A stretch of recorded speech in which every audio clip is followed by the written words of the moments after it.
Hi everybody, welcome to episode 2 of A Mile High and About to Die. I'm Zach Blum. And I'm Alex Blum. And we are your hosts as we go through the 12 principles the 13 principles behind the 12 steps of recovery. An archetype of transformation. You want to transform? We're your nerds. We're your guys. Dudes. Yeah. We had to transform because we ran our lives into the ground. Doesn't mean that people who don't run their lives into the ground can't benefit from the knowledge that we gained by getting up against the ropes in life. But we found our way back into the stream of things, and we are here to share with you, if you would have us, these amazing principles in action. And so this is step 2 that we're doing today. Alex, do you remember step 2? Nah. Podcast over. All right. See you never, probably. No. Yeah. What's step 2? I think it's came to believe that a power greater than ourselves could restore us to sanity. Correct. Yeah. And so it's a little old-timey sounding because it was written in like 1935, I believe. Yeah. The original 12 steps, the original like self-help, group movement. Do you know the principle behind the second step? The principle is hope. I hope you remember. It's on the mugs. So, hope. Does the body good. Sure does. Why do we need hope, Alex? Well, Zach. I think, if you're going through like the steps of the program, after the first step, it's a pretty bleak state of affairs. Basically, my life is a mess. I can't deal with it. Everything's disaster, and I don't know how to take care of myself. Pretty hopeless. And so, luckily, in the second step, it's like, oh, actually, there might be something we can do about it. And so, I think especially early on in the program or any kind of new transformation, you're really working on like faith and belief in something that you actually haven't experienced any of the benefits from yet. And so it's really this hope, which is like almost like just blind, like I hope this works out. And it's amazing that, that is sort of this propelling or motivating energy that gets us far enough to where we can start seeing the results and benefits that start to sustain themselves. But that first kind of just step into the water is it's just hope, or, getting that from other people, or, things got so bad that like you just hope this gets better, for me, it was luckily like my situation was so uncomfortable, and, I was so unhappy that the pain of trying to change or do something new was still a lot less than the pain of continuing on with what I was doing. And it was that just kind of this hope that maybe something different is possible, even though I haven't seen it, that got me there. So that's what I think. So something else exists out there that could provide you with a better experience in life, like a new vision for the future that isn't just pain. Like I've got this very sharp angle coming to an end. I can see that there's an end, and it's just pain from here to there. Yeah. So maybe it's like, well, maybe it doesn't have to be all painful. Certainly, it seems like suffering is a constant in life. So maybe there's some suffering, but maybe there's some hope. Maybe there's a light at the end of the tunnel. Maybe things can open up, and that happens. Or it's almost like there's a second tunnel. Like I was like on this one tunnel, there was no light, but I believe like you're telling me, there's another tunnel. I'm gonna take your word for it. And to me, that's the hope. It's like, well, maybe I haven't seen all the tunnels, and maybe there's an element of humility to it as well, where it's like, perhaps I don't know every single thing or every possible way things can turn out, and that, if I just shut up a little bit for a minute and try to follow somebody else's plan, I might get different outcomes than I've been getting. Mm-hmm. Okay, so speaking about that, I would like to just revisit the first step for a second and see how these steps work together, the first step and the second step. So the ideas behind the first step, the 2 principles behind the first step, are honesty and acceptance. And so now we're looking at those first because honesty and acceptance, when you put them together, they create an environment. And it creates an environment that if you stay in an environment of honesty and acceptance, you're going to have a positive transformation. It is inevitable. It is what happens when you're in a space like that, because you will be transformed, because the true parts of you will grow, the false parts of you will wither and die, and there will just be a transformation. You'll be watered by the truth. You'll be watered by some love, I would imagine. So acceptance is kind of like this. So gearing up for this, I actually, since we've done the first podcast, I actually was in a meeting and I was tearing up at this idea of acceptance. So I kind of wanted to like slide it back in, if you will.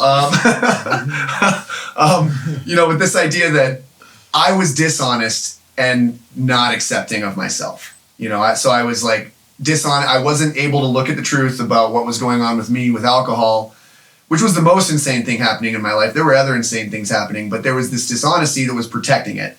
And there was a lack of acceptance, which was igniting it to stay in this cycle. Like I wasn't accepting myself.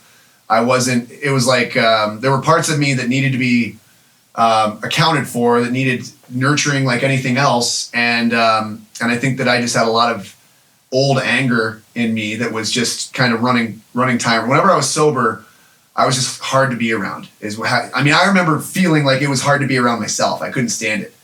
When I was drinking, it was just way better. And so I had this issue with, I couldn't accept myself. Okay. So that's what we kind of look at in the first step is like, we're going to find some acceptance with ourselves. That's why when you hear this idea of like, hey, we're just going to, just love yourself, just accept love for yourself. That actually works for the short term. Cause it's like, oh yeah, I'm not accepting myself at all. But especially when you can get into a group scenario where you're around people that are going to accept you as you are. Not that they're going to be like okay with you drinking like an asshole or, accelerating yourself towards morbid obesity or whatever your thing is. But to have this idea that you are loved and accepted, and we're going to love you until you love yourself, until you start loving yourself. And we're going to get a group of people around you to love you into loving yourself. Mm-hmm. And we're going to be honest with you so that you can be honest with yourself. And so those ideas are really this setting the stage for what's going to come next, which then starts in the second step with hope, and if I'm going to be honest and if I'm going to, accept some truths about myself, but in a loving way, I'm probably going to be like, man, this path that I'm on is hopeless. That's ultimately where we arrive at the end of step one. A thorough step one is like, okay, I'm being loved. I'm being given some truth. But this road that I'm on is leading me straight to death. And so that's a hopeless road, and I need to change to a different road, like you talked about, a new tunnel that we could slide into, if you will. Mm-hmm. I like that. Sex jokes. Well, no, I think, okay, so I think when you enter the state of like hopelessness, you have like two options. One is either to revert back to, you can't stay in like hopelessness for too long. It's a pretty painful state, right? I mean, it's kind of like hell, right? It's just like there's just endless pain. And so I think the two options are either I need to continue back to whatever strategies I had for numbing myself so I don't have to experience this directly and I can put it off till later. Or I need to make some kind of change or some kind of transformation in my life to get out of this problem, hopefully permanently, or, at least reduce the volume of it. And so it seems like that's the first step, kind of introduces that, like this discomfort, this adjutant. And then I have the choice to either revert back to step zero, which is, like drinking and drugs, I guess, or step two, which is starting to believe in something greater than myself, basically. Obviously, like the one doesn't really have any lasting results. It's just this endless cycle of trying to put off this problem that does not go away, or we have to really start to like question. And the second step is really this idea of hope is sort of a questioning or investigating, reevaluating of, okay, like where did I get wrong here? Everyone else seems to have figured out something where they can live in this world, and I haven't figured it out, and it's really uncomfortable. I'm going to re-examine and reinvestigate and open my mind a little bit to things, me not knowing everything, basically. Mm-hmm. So step two talks about sanity. That sanity, we're at this place where sanity is not with us. So came to believe that a power greater than ourselves could restore us to sanity. So we're not sane right now, is kind of what it's saying. It's implying that whatever's going on in step one has created an insane environment that's the problem that we're attempting to solve. And the way that we're going to be solving that, by the way, to fast forward to the end, is with a spiritual experience. Okay, now, why does this matter to anybody today? Like, why are the 12 steps relevant to anybody other than people who are dying of addiction? Well, I would suggest that if they work for people who have these insane habits, it will work for anybody with way smaller doses of insanity. I see. With way easier habits to solve. So if it works for the extreme stuff, it's going to work for the little stuff too, for the everyday person. Gotcha. Yeah, I think that's true. That makes sense to me. Right. Yeah, and so I guess I think the hard part is like, at least for me, I had to get to a place where it was like blindingly obvious that like things weren't working well in order for me to be like, well, maybe I'll try something, this higher power thing or spiritual experience after I explored like every possible avenue, from, I think especially in people outside of, 12-step programs think about like, oh, like you have to get rid of alcohol. Whereas I think my experience being in the program is actually, it's like this whole wide network of almost anything. Like I can turn work, I can turn relationships, I can turn caffeine, sugar, drugs, alcohol. They all are these different ways of altering the way that I feel. And I can drive myself into the ground with all those things. But the easy part there is it's like, okay, this is really bad. I really need to change something. Whereas like sometimes I think for people, we're just sort of this persistent sort of malingering discomfort. It's like, well, I could put up with that for another day, And so it's almost an advantage sometimes to be like, really hit a rock bottom because you're at the bottom. Whereas like if it's hard to make change if it's like tolerable, Mm-hmm. And I think especially like people in the program or out, like, seems like sometimes our standard is like, can I put up with this rather than how great can my life be? Mm-hmm. And so I'm always trying to this is sufficiently unpainful for me to survive, where it's like, I really want to be thriving. And so I think for people in or outside of the program, it's a question of like, how much pain do you need to have before you are ready to make a change? Or how much further do you want to go past just surviving to improving your life? And,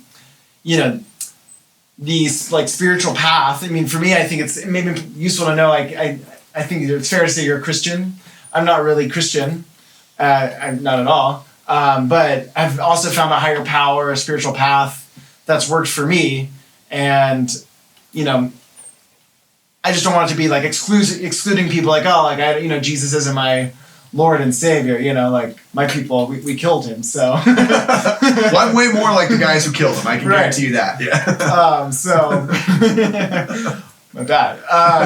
But the point is just that I just don't want the like idea of this higher power or spiritual path. I think the beautiful part of it is it's not the same thing as God with a beard. It's really something of your own design that, like I have like sponsees and what I actually do with them is like, tell me like design your own higher power. Like let's forget if it's real or not, but just ask like, if it was real, like what would you like it to be like if you could design it? And I think that's basically the start of coming to believe in something. And it's almost this reverse way of like thinking, right? Where usually we're like, okay, like I want to see that thing and I'm going to describe it to you.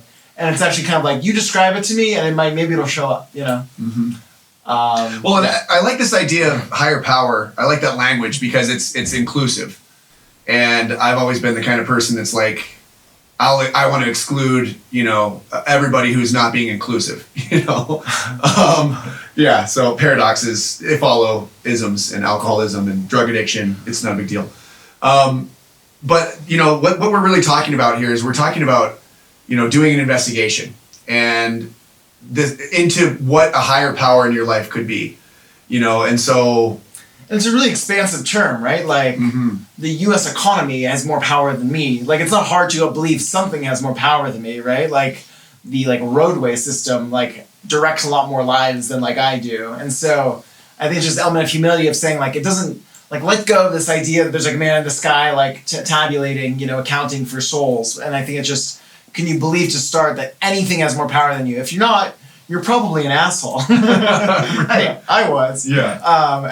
But for me, that was the easy way to kind of enter into it. Like the ocean. Like there's way more going on than I can account for in the ocean. This is a power greater than myself, Exactly. So really we understand that we have an issue happening. We are accepting that we have a problem with something going on. And then apparently we're going to have a spiritual awakening. That's the goal of this, okay? Did you hear music when you had yours? La!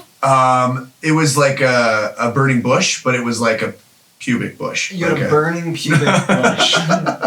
Wow. Yeah, I mean, so I'll talk more about this when it becomes more pertinent to, but I feel like it goes back or yeah, I mean, it's so, like give me a few, I got a 6 o'clock shadow happening.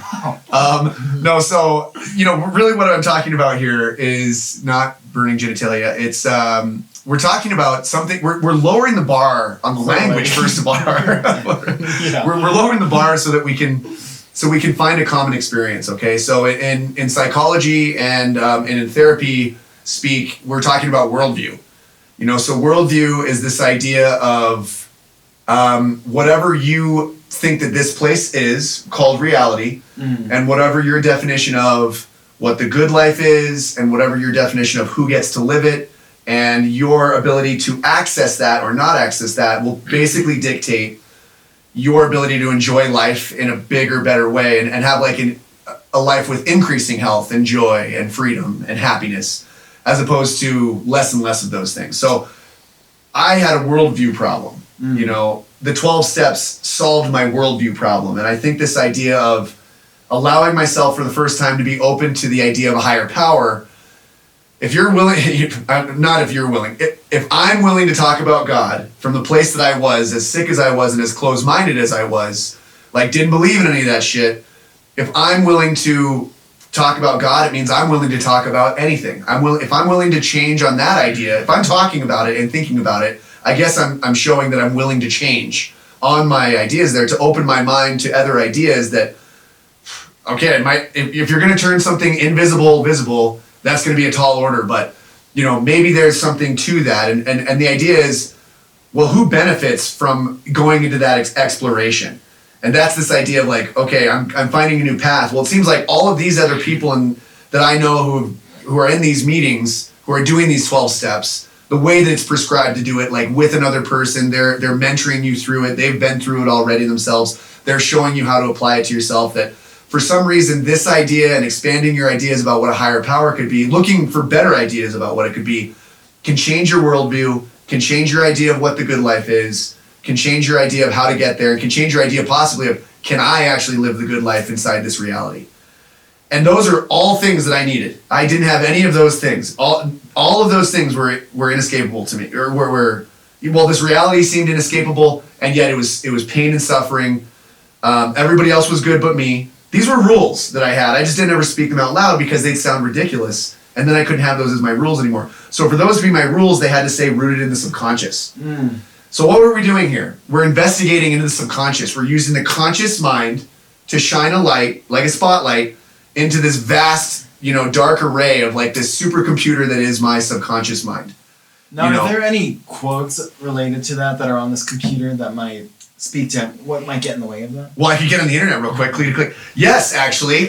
So if you skip to the back of the book, in the 12-step book, the Alcoholics Anonymous book, there's a quote back there that's referenced. There's a couple asterisks as you're reading the early chapters and around the idea of spiritual experience. There's an appendix in the back called The Spiritual Experience. Appendix 2. Appendix 2, yeah, because it's the shit. Sorry, I'm laughing at my own jokes. So you go back there, and there's some stuff about honesty, open-mindedness, and willingness, which we're going to talk about. But there's this quote at the end of it. And that quote is by this guy named Herbert Spencer. And the quote is, "There is a principle, which is a bar against all information, which is proof against all arguments, and which cannot fail to keep a man in everlasting ignorance. That principle is contempt prior to investigation." So what the fuck does that mean, Alex? Why is this old-timey quote in this old-timey book, what does that have to do with, us having a spiritual experience? Contempt prior to investigation. What does that mean? How do I have a spiritual experience? This is the quote. Tell me, please. Fill me in. Well said. To me, it's about rejecting things or basically living in a state of fear. And this idea that I'm not going to even know about the thing or give it a fair shot or get to look at it, and I already dislike it. Like how I feel about you. Just kidding. It's because our last names are incredibly similar, but yours sounds prettier, doesn't it? That's true. And to me, I think what happens is we are young, we have these experiences, and often like, you know, like if you like go into the kitchen and like burn your hand on a stove, sometimes we take the wrong lesson from that, and we could be like, I don't think I should go into kitchens anymore, or like I shouldn't cook food or eat food, and develop like a eating disorder. And sometimes that's this contempt is like, oh, this whole category is like too painful and too like dangerous for me to look at, and so I just reject it. It's easier for me to stay away from any of that stuff. But unfortunately, all the stuff we need to know to nourish ourselves, to use this food analogy, is also in that place. And so to me, it's sort of breaking down this miscategorization of the size of what's problematic. It's not like kitchens are dangerous or even cooking is dangerous or skillets are dangerous.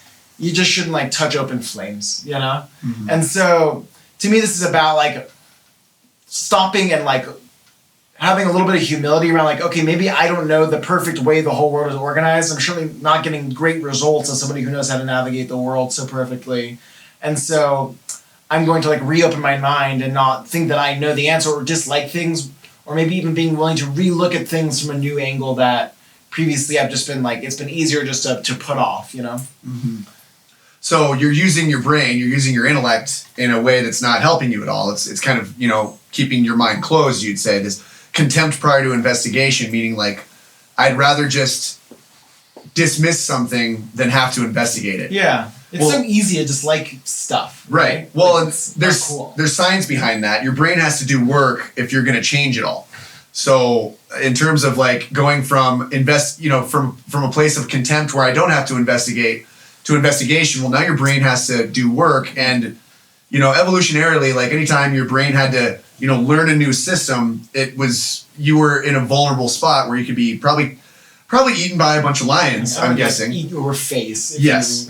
Yes. Yeah. They're just gonna get up on you, and then you can't. If you're gonna save face, you're not going to investigate. I got you. It's also, I think, you know, evolutionarily, like it's been much easier to avoid danger than it is to like find joy. You know, like I'm still a lot like if I think there's like a wolf attacking me and I like overreact, like that's better than not thinking there's a wolf and getting my face eaten off. Right, exactly. You know? Well, and this concept that we're probably in our fight or flight or freeze systems, which are really great and they're built for, you know, short term, I need to outrun this lion or I need to freeze and hide because I'm being hunted, you know, I'm prey right now, or I need to fight my way out of this mess. So you get these superhuman surges, you know, that really, when repeated over and over, become traumatic. They're traumas. And when you're repeating these things many times throughout the day, you are incredibly stressed out. It burns you up really quickly.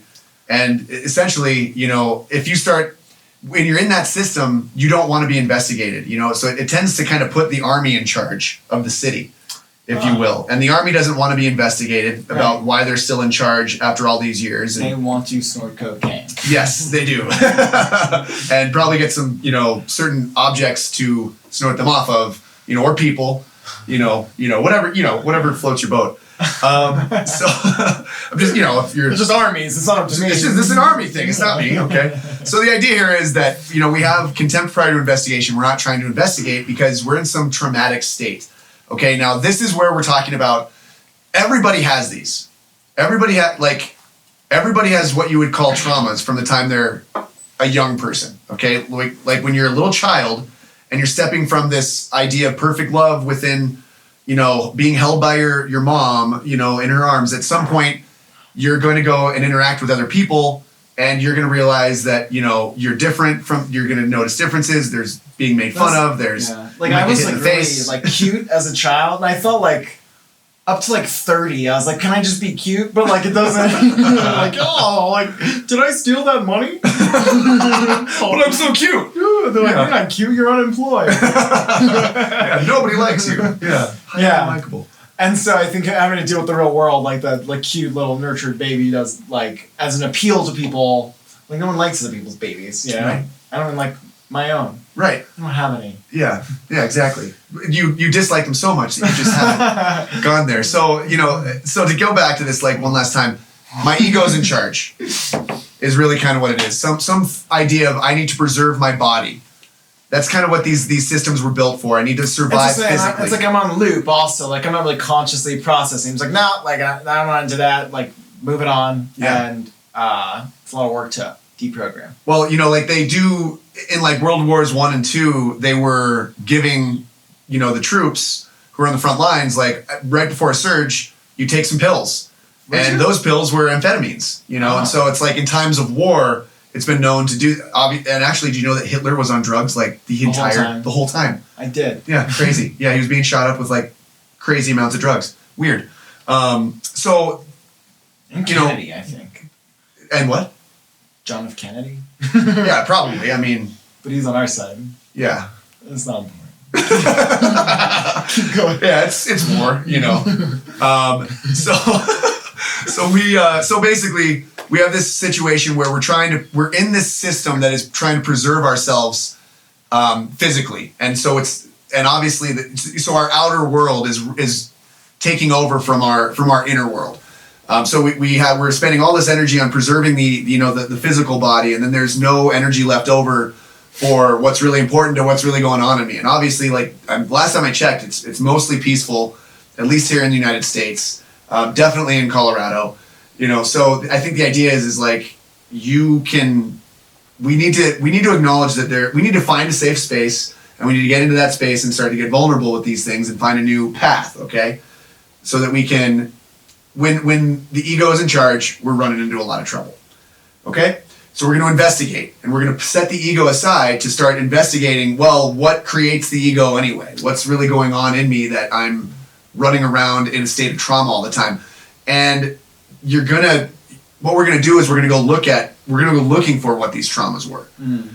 And it's nice once you do it, because then you can have contempt after investigation. Exactly. Which is my favorite thing. It's like I looked into it, and that shit sucks. Yeah. Yeah, and that's called the fourth step. That's the fourth step. Yeah, it's resentments. Yeah. Okay. Yeah, we look at resentments in the fourth step.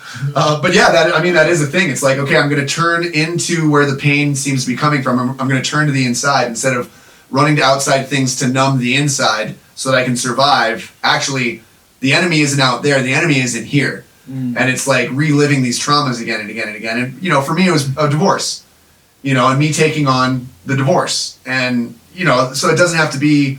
This is your parents' divorce, to clarify, right? Correct. Yeah, I did not get divorced at 3 years old that I remember. But my parents did. And I think I took that on. I mean, that's what I did. When I went digging around in the steps, that's what I found. It's a little bit different for everybody. Right? Exactly. I mean, as 2.5, 3 years old, it was definitely my fault.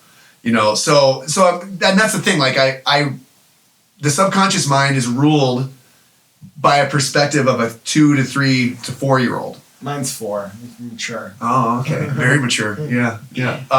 And so we're here to confront the truths that our 4-year-old self is holding. It's holding a lot of information back there, and it's kind of running our show. Gotcha. So, how do we do that, Zach? Are there any principles, things we could follow that have an acronym that goes HOW? Yes. How? Really? How does it work? How do we do it? Is that what you're asking me? How does it work? So the idea of investigation, it's one thing, like maybe I should just go get an investigation tattoo and I'll remember that all the time.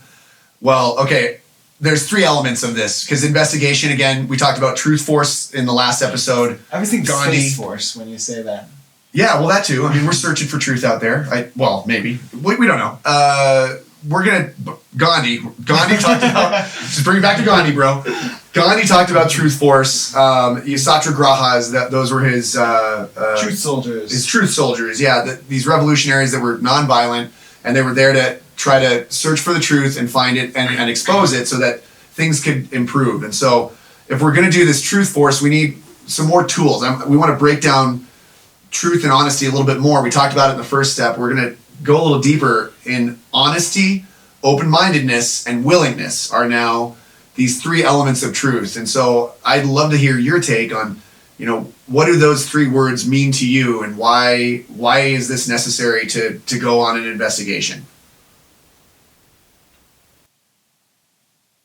I like a long pause like that.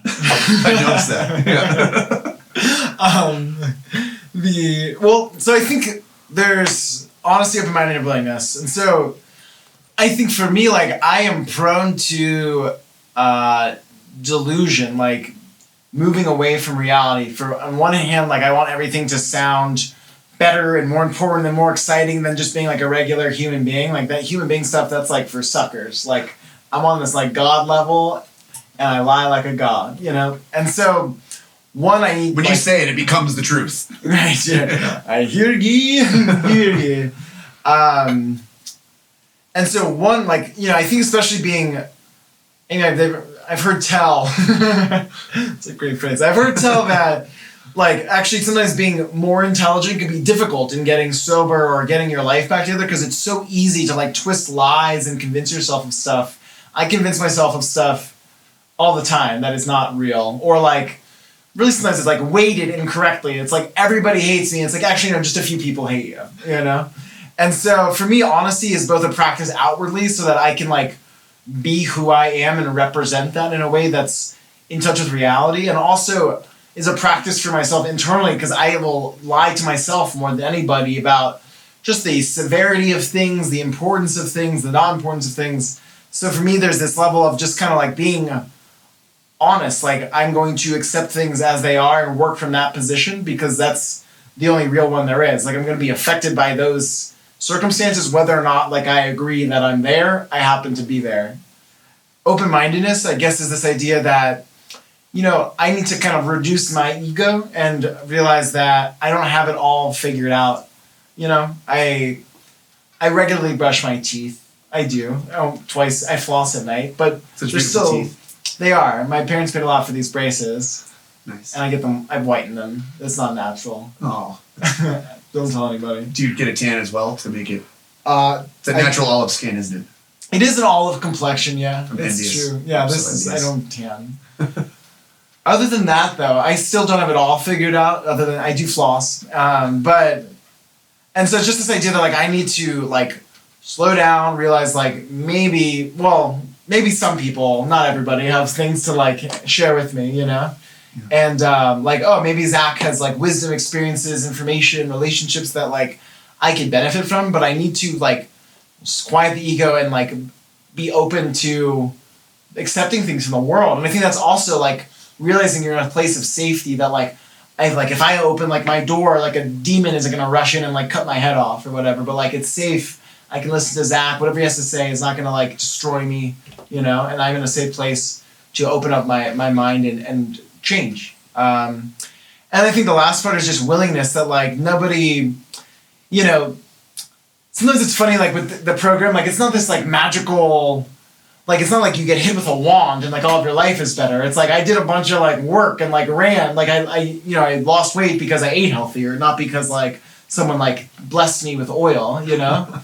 And so there's this like higher power ideal, but there's also like I have to do the footwork. And I think there's a great degree of like personal responsibility required that's like I might not be the cause or at fault for everything, but it is my problem now. And I need to deal with it. And so to me, willingness is this idea like, okay, like I'm willing to, I don't know what the outcome's going to be. I don't get a promise of what's going to happen on the other side of it, but I'm going to do the footwork and keep pedaling this bike metaphorically, not a literal bike. Yes. We got it. Okay. We got it, right? Okay, it's not a bike. Okay. And I'm going to see what happens, and I'm going to trust that something other than me is going to steer me in the right direction. Mm-hmm. Again, it's a metaphor. Metaphorically speaking. I mean, and so just to tie that all together, I think it's really a lowering of ego and having a sense of humility to say, like, I'm going to show up here, I'm going to do whatever I can, I'm going to speak from a place of truth, and, like, the outcomes are not up to me. What I can do is put in the work for it. Yeah. So honesty is, you know, I'm going to try and tell the truth as much as I can. Open-mindedness, I'm going to be listening for the truth, trying to convey something to me that maybe I don't know. Yeah. And let it change me if need be. And like the willingness is around that. Like I'm going to like act on the truth. Exactly, yeah. The conditions around me created by trying to speak the truth, even though that's really hard to do, and trying to listen for the truth and find where it's trying to communicate with me in a way of like making me better, loving me or healing me or whatever, helping the world, and maybe I can get behind those ideas. And then the willingness to act on that information, on whatever the truth is, and then take action. You know, and so... Well, I would just add that these things are like muscles, right? Like these are habits you form. And I think especially early on when things are uncomfortable is when they're least formed and you need them most, probably. Mm-hmm. But it's just like anything else, it's like a practice where it's like, oh, like I'm noticing I'm like exaggerating something and I need to, I burped. I need to reel it back in. This is honesty. Yeah. I need to reel back in, and over time it just becomes habitual. Like, I don't need to exaggerate or misrepresent things, and I'm just in the habit of telling the truth. And it's funny, like, yeah, like when I'm doing honesty, open-mindedness, and willingness, what I'm not doing, even though I'm not thinking about it, is I'm not doing like lying, deceit, and like selfishness, right? And it's like I've replaced that space of where I'm doing my time with positive values, and just by the force of displacement, like there's no space for me to screw everybody over. I'm too busy being like honest, you know? Mm-hmm. Well, that's beautiful. So the idea. So I love this idea of, you know, oh man, like if we're really gonna change, you know, it's like a lot of people will have this idea, you know, moving from hopelessness to hope is this idea of like, if I can get honest, open-minded, and willingness, it's kind of like, okay, you know what, like I understand that I'm doomed to death on my current path, quickly or slowly, I don't know. Mm-hmm. But I have to change. I have to change my thinking. I have to change my emotions. I have to change on the inside. And it's almost like, okay, like I'm allowing those, the humility of those, you know, the humility and the intensity of some of those feelings of acknowledging some of these things to like dig in a little bit. Okay. The idea here is I need to change. I'm dying. There's parts of me that I cannot, like for me personally, it was like, I can't stand being the way that I am. And I don't know how to stop being the way that I am. I want to learn to accept myself. And I mean, I'm willing to be fully accepting of everything, but I want to have a different life. You know, I don't want to be the kind of person that hurts people anymore, or the kind of person that hurts himself anymore and thinks that it's only hurting himself. You know, if I'm hurting me, I'm hurting everybody around me who cares about me, you know, because I'm not being the best. I'm not moving towards my best, and therefore helping them and being, you know, a pillar in my community as opposed to, you know, something much weaker than that, you know? Sure. Yeah. I mean, we do, you know, people under the influence do terrible things, you know? So I'm using this energy to really like dig in, because I'm going in a new direction and I'm trying to leave behind whatever it is that is going to keep me from moving forward. And, you know, and the way I think about it, like from hope to hopelessness, when people talk to me about like, you know, I don't think I can do it. Why would I don't think I'm the kind of person that's ever going to be able to put this down, whatever that is, whether it's, you know, I've heard that, especially around like sex addictions and stuff with some people I know there. Like, it's a really tough thing. I'm going to have sex in my life. I can't imagine how I'm ever going to be healthy there. But it's like, well, you're going to become a different person. And you don't, you know, the good parts, I don't think they can be killed. You know, I tried to kill those things because I wanted to just be, I didn't want to, it was a burden to carry them. I didn't want those and I couldn't get rid of them. So I don't think you can get rid of the good things, but I know that you can get rid of the bad things, the things that are causing pain and causing turmoil. So it's like we're digging in and we're moving forward.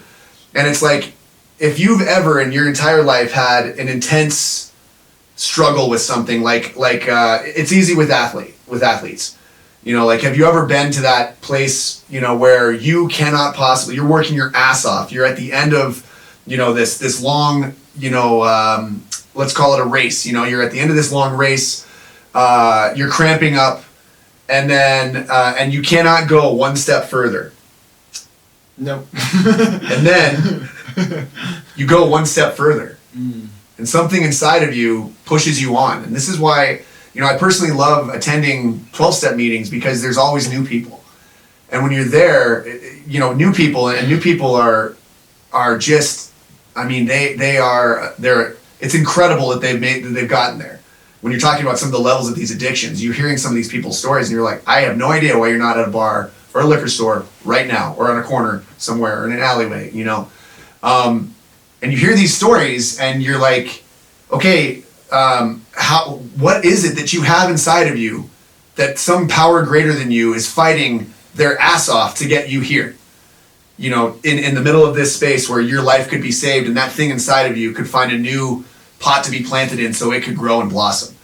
You know, and so I say this to anybody, like, it doesn't matter if there's something little that you want to change about yourself, or something categorical, or something like your whole personality. All of it can change. Only the good stuff will stay. And anything, and the bad stuff you get to keep until you decide to let it go, until you realize and look at it and realize the pain is so great of hanging on to it that anything must be better than that. I heard him say try a year sober, and then if you don't like it, we'll gladly refund your misery. I love that. Yeah. My misery's out there waiting for me. It's always available. It's just chilling. So, okay, we talked about honesty, open-mindedness, and willingness. We did. I went on a little, diatribe about that. So, that's like an internal thing that I'm going to be working on practicing. I'm telling the truth, I'm listening for the truth, and then I'm willing to act on whatever that information is today. I'm not waiting. I'm not putting it off because I won't do it and I'll die. I'm going to do it today so I can make a better life and drop whatever needs to be dropped within me. So what kind of environments and what kind of so that's internal. I need external stuff too. And Alex, what are the ideas that are prevalent in the 12-step groups that we can expand to a wider audience? They are unity, service, and recovery. So to me, it's basically I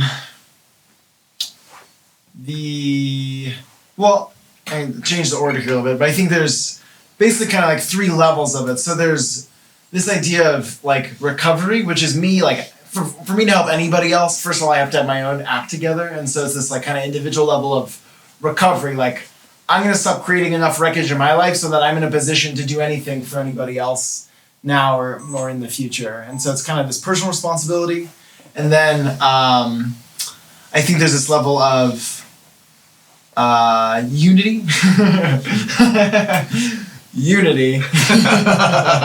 Well, like I think the word community. Community, yes. And so it's the idea on this kind of community or group level, like I am part of something. And so for me, that's a huge thing is like, I'm not, like it's just nice to be a member of a community, right? Like membership is a flat, there's no hierarchy to membership. You're a member, I'm a member, everyone's got the same title, same punch card, same discounts.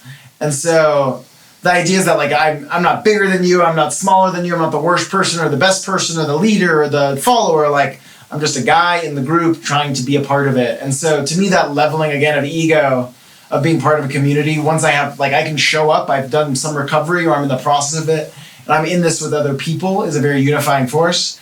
And then the last one, service, I think is this idea that like, okay, so you're recovered, you're part of a community, like, so what are you doing about it? And I think it's going outwards and saying, okay, like people were around for when I needed help, got me to a place where I'm healthy and stable. What am I doing for others to pass that along and let that thing live through me? Like my recovery, my sanity doesn't really belong to me. It's just a thing that I hold and is contingent upon my environment and the way that I treat myself.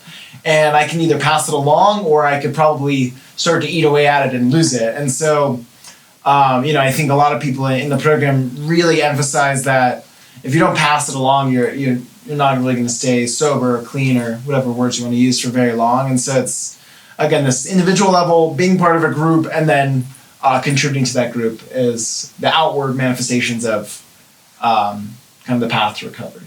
Well, you mentioned sobriety. You mentioned this idea of sober. Like everybody gets drunk on emotions. Every person I've ever met, alcoholic or not, gets drunk on emotions. The problem with the alcoholic or the addict is that they go from that emotional place where there's wreckage.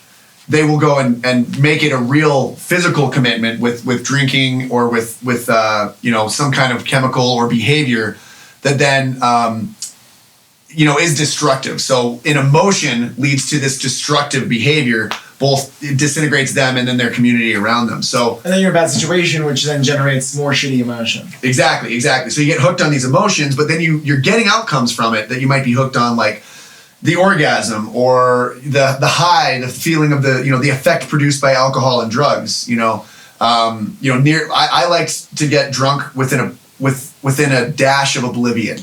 Like I wanted to feel nothing because when I did feel, I just felt how I had failed completely in all of the things, right. In all of the gifts and all of the people that I knew. I just wanted to disappear to a different reality where there was no. Where I was completely free of all of that, and so drown the ego. Exactly. So there's a way to do it chemically, but it doesn't actually work. But there is a way to do it like spiritually by getting into these invisible spaces within. And I heard spirit or spirituality defined as growth and contribution.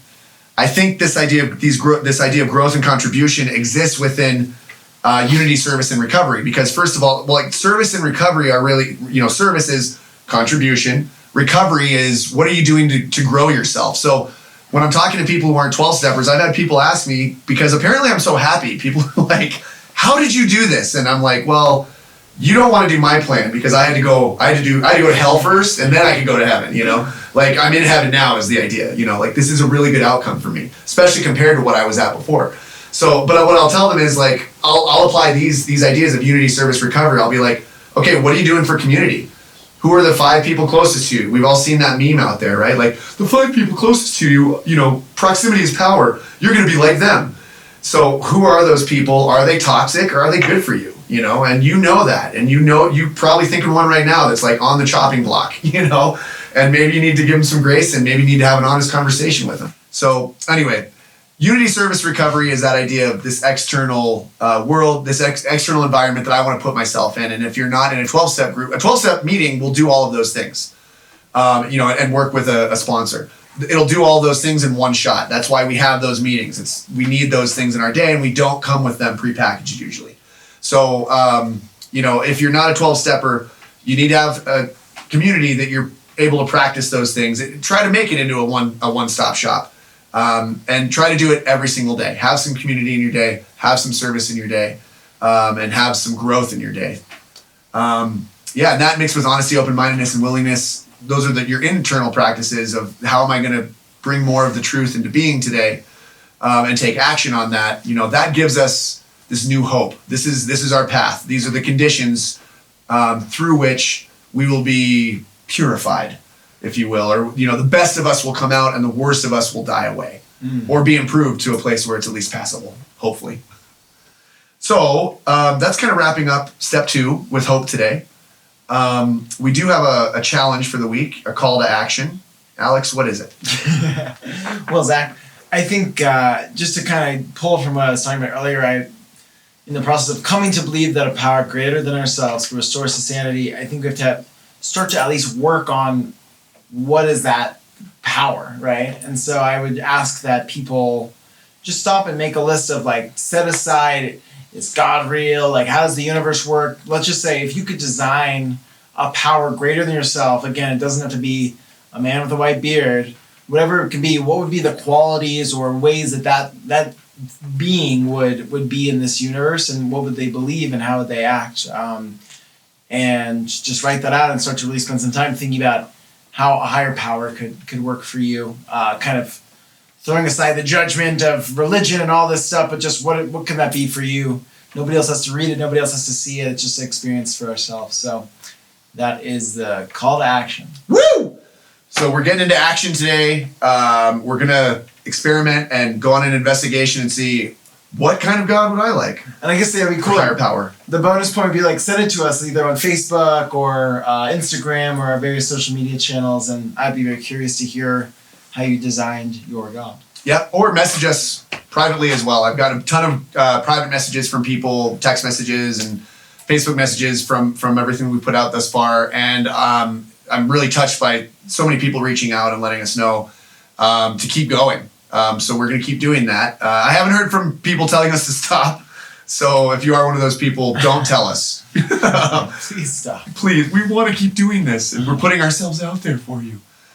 So thank you guys so much for joining us today for step 2 with A Mile High and About to Die. Hope. Next episode, we will be doing faith. You excited about that? I'm excited about that. Yeah. Thank you to Blackwater Audio for our production, and thank you to Avery Quest for the intro and outro music. You guys have a good one. Peace!